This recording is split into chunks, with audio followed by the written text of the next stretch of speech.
Hello traders, how are you? Hopeful you are good. आज की video एक important video है क्योंकि आज की इस वीडियो में हम गोल्ड का जो है वो वीकली एनालिसिस करने वाले हैं। ये जो हमारा नेक्स्ट वीक है ये 10 नवंबर से स्टार्ट होगा और चलेगा ये 14 नवंबर तक।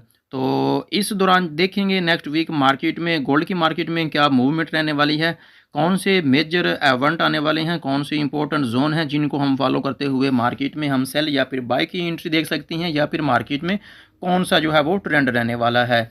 तो गोल्ड के टेक्निकल एनालिसिस से पहले हम चलेंगे फॉरेक्स फैक्ट्री वेबसाइट पे। वहाँ जाकर हम देखेंगे कि मार्केट में जो मेजर इवेंट हैं, जो न्यूज़ डाटा है वो उसको हम पहले देख लेंगे। उसके बाद हम जो है इसको एनालिसिस को देखेंगे। अगर हम मंडे की बात करें तो मंडे को कोई भी इंपॉर्टेंट डाटा नहीं है।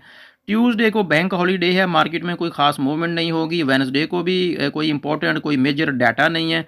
इसके अलावा अगर हम थर्सडे की बात करें तो टेंटेटिव जो है ये 1 2 3 4 जो है ये इम्पोर्टेंट डाटा है, मार्केट में न्यूज़ है। ये सारे मंथली हैं और इसमें जो सीपीआई है वो अर्ली डाटा है और अनएम्प्लॉयमेंट क्लेम है। इसके अलावा अगर हम फ्राइडे की बात करें तो इसमें भी ये 1 2 3 4 जो है ये यूएसडी का डाटा है 4 टाइम, और ये टेंटेटिव है, इसमें कोई भी मेजर टाइम नहीं है। तो ये किसी टाइम भी ये थर्सडे को और फ्राइडे को मार्केट को इफेक्ट कर सकता है। तो जब मार्केट में कोई न्यूज़ डाटा आता है, कोई मेजर इवेंट होता है, तो उस टाइम जो है वो ट्रेडिंग से अवॉइड कीजिएगा। और अगर आपकी कोई ट्रेडिंग ऑलरेडी जो आपने आपने ऑर्डर लगाया होता है तो स्टॉप लॉस के साथ जो है आप काम कीजिएगा। अब हम चलते हैं गोल्ड के होम पेज पर, और वहाँ जाकर हम देखते हैं कि गोल्ड में नेक्स्ट वीक जो है वो क्या मूवमेंट रहने वाली है। फर्स्ट ऑफ ऑल तो हम चलते हैं वीकली चार्ट को हम देखते हैं, क्योंकि हमने वीकली एनालिसिस करना है तो वीकली चार्ट को देखना थोड़ा मस्ट है, ज़रूरी है। इसलिए हम पहले वीकली को देखेंगे, उसके बाद हम छोटे टाइम फ्रेम में भी देखेंगे कि मार्केट में क्या मूवमेंट आएगी और हम कहाँ से सेल या फिर बाई की एंट्री फाइंड आउट कर सकते हैं। तो मार्केट ने जो सेकंड लास्ट जो मार्केट की जो वीकली कैंडल है उसने एक लो लगाया है जो कि 3885 का एरिया बनता है। अगर हम इस वीक की बात करें तो मार्केट ने कोई ख़ास जो कैंडल है उसने कोई बॉडी नहीं बनाई। मार्केट ने सिर्फ छोटी सी टाइप की जो है उसने बॉडी बनाई है। ये ड्रैगन फ्लाई डोजी टाइप जो है उसने एक कैंडल बनाई है। मार्केट ने अपना एक लो ज़रूर लगाया है, लेकिन उसने लो नहीं लगाया और नीचे वाले लो को उसने ब्रेक नहीं किया, बल्कि मार्केट ने लोअर को हाई लगाया, मतलब कि लोअर हाई लगाया मार्केट ने। अगर हम इसको ट्रेंड लाइन की सूरत में अगर हम देखें तो इस तरह की सूरत हाल बनती है वीकली में।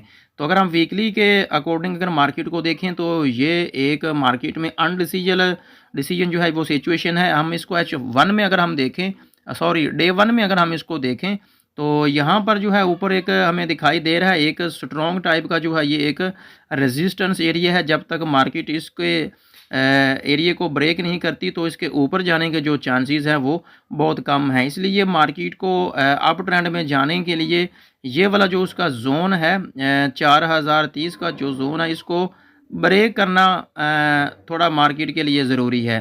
तो अभी जो मार्केट अगर हम अकॉर्डिंग टू डे 1 देखें तो इसको मार्केट ने अपना एक लो लगा चुकी है। लोअर के बाद मार्केट ने लोअर हाई लगाया। ऐसे ही मार्केट ने ऊपर जो है वो एक जैसे ही स्ट्रॉन्ग रेजिस्टेंस को टच करती है तो मार्केट जो है वो नीचे की तरफ रिवर्स होती है। ऊपर एक सेलिंग प्रेशर होता है जिसकी वजह से मार्केट इसको ब्रेक नहीं कर पा रही है। हम छोटे टाइम फ्रेम में इसको मज़ीद जो है विजिबल कर लेते हैं।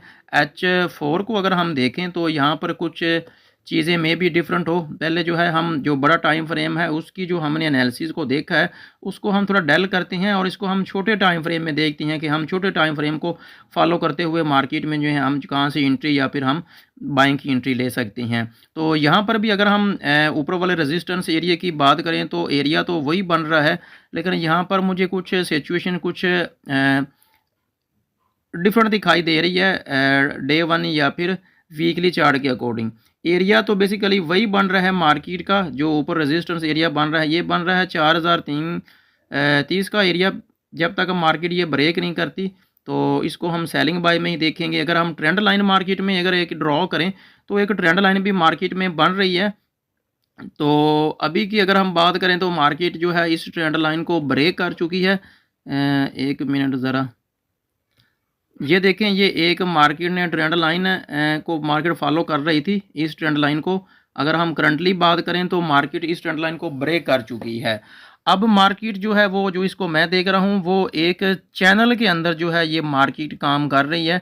इस ट्रेंड लाइन को मैं डल करता हूँ और आपको जो है थोड़ा चीज़ें जो है, क्योंकि मेरा जो एनालिसिस होता है वो बेसिकली एनालिसिस नहीं होता, इसमें आपके लिए बहुत कुछ आपको जो है वो सीखने को मिलता है। इसीलिए इसको आप थोड़ा डीपली वॉच किया करें, सिर्फ जोन ना देखा करें कि कहाँ से सेल करना है कहाँ से बाय करना है, ज़रा इसको डीपली वॉच किया करें, इसमें आपको सीखने के लिए बहुत कुछ मिलता है। अब ये देखें, अभी की अगर हम कंडीशन की बात करें तो मार्केट में जो है ये एक चैनल है, मार्केट इस चैनल में वर्क कर रही है और ऊपर एक स्ट्रॉन्ग टाइप का रेजिस्टेंस एरिया है। जब तक मार्केट इन एरिया से निकलती नहीं है, मार्केट में कोई ख़ास किसी एक साइड पे डायरेक्शन नज़र नहीं आ रही है, तो इस पूरे वीक को जो है मार्केट ने इसी तरह ही वर्क किया है। इस चैनल में ही मार्केट जो है वो अप डाउन होती रही है।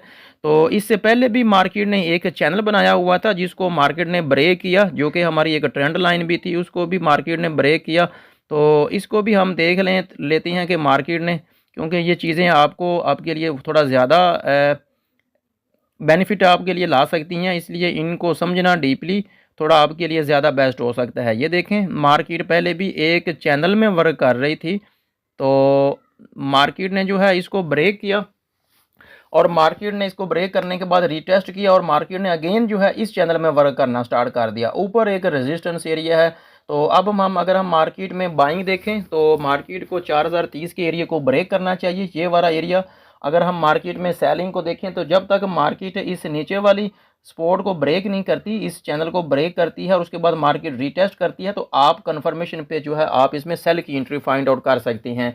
और आपका जो टारगेट होना चाहिए वो फर्स्ट सपोर्ट एरिया, ये वाला एरिया आपका होना चाहिए 3930 का एरिया। अगर हम इसको ड्रॉ करें तो मैं इसको भी ज़रा आपको ड्रॉ करके देता हूं ताकि आपको इसमें बहुत कुछ जो है आपको सीखने को मिलेगा। ये देखें, हम चलते हैं H1 में, हम इसको H1 में भी देख लेते हैं ताकि ट्रेड लेने में हमारे लिए ज़्यादा आसानी हो।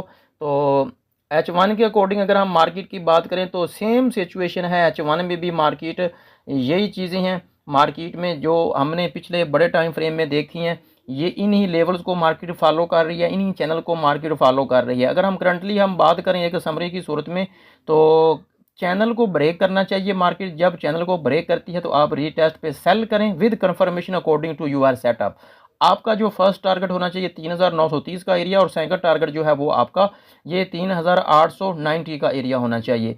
इसके अलावा दूसरी कंडीशन ये हो सकती है कि अगर मार्केट ऊपर अपनी इस चैनल को ब्रेक करती है और साथ ही ये एक स्ट्रॉन्ग जो है रेजिस्टेंस एरिया जिसको मार्केट ब्रेक नहीं कर पा रही है, तो इसके ऊपर अगर मार्केट क्लोजिंग करती है H4 की कैंडल, तो आप रीटेस्ट पे बाय कर सकते हैं। लेकिन फिर भी आपने कंफर्मेशन करना है, सिर्फ आपने एनालिसिस को आपने किसी भी indicator, moving average, RSI, MAC indicator के साथ आपने मैच करना है। अगर तो आपको 4020 या 30 के एरिया के राउंड अबाउट मार्केट की कैंडल जो है वो आपको रिजेक्ट करती दिखाई देती है, जैसा कि इस कैंडल ने किया, तो आप सेल कर सकती हैं। अगर कैंडल ऊपर क्लोज करती है तो रीटेस्ट पे आप बाय कर सकते हैं। दूसरी सूरत में मार्केट इसको ब्रेक करे तो रीटेस्ट पे जो है आप सेल की एंट्री जो है आप फाइंड आउट कर सकती हैं। लेकिन फिर भी जब भी आप मार्केट में एंट्री लें, आप छोटे टाइम फ्रेम में जाएं।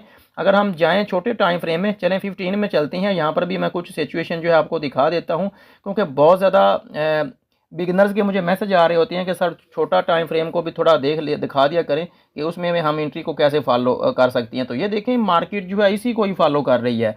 हम 15 के टाइम फ्रेम में आ गए हैं और यहाँ पर भी अगर हम देखें तो इन्हीं लेवल्स को, इन्हीं चैनल को जो है वो मार्केट फॉलो करती हुई वर्क कर रही है। तो आप छोटे टाइम फ्रेम में भी कंफर्मेशन ज़रूर देखा करें, किसी एक कंफर्मेशन पे आप एंट्री ना लिया करें, कम से कम 2 से 3 कंफर्मेशन के साथ आप एंट्री लिया करें और आप स्टॉप लॉस के बगैर कभी भी मार्केट में जो है ट्रेड नहीं किया करें। तो आज की वीडियो हमारी इतनी ही थी।